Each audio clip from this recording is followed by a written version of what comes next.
Green Valley homeowners say they just found out they're facing a big bill. If you move into a neighborhood and there are already amenities, did the developer pay for them? You might have thought so. I'm Kevin Barry. You probably hope so. I'm Lauren Halifax. About 100 homeowners in certain phases of a major Green Valley development recently found out that's not the case.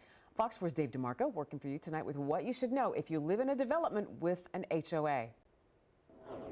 This all recently came to light when the developer transferred over control of the HOA to homeowners.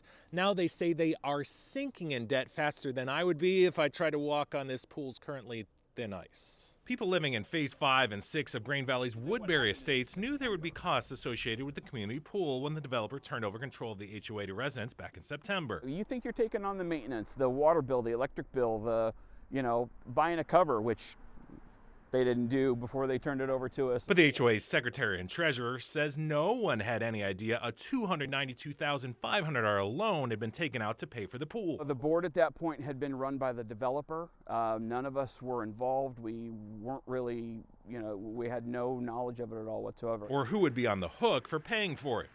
Quickly. The loan was set up for 47 months of payments of about $1,750 a month.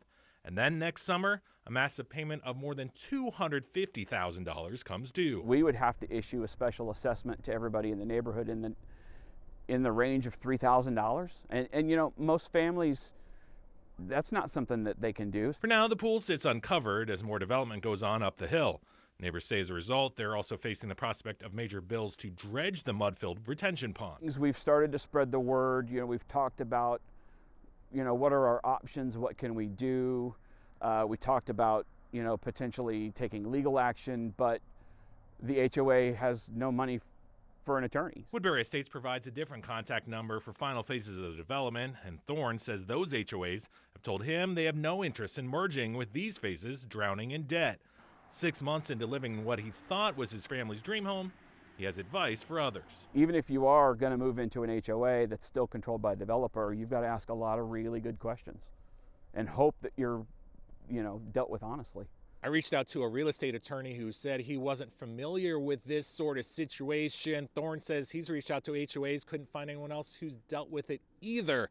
I did call the developer directly, and I'll let you know if we hear anything back. Dave DeMarco, Fox 4 News, working for you.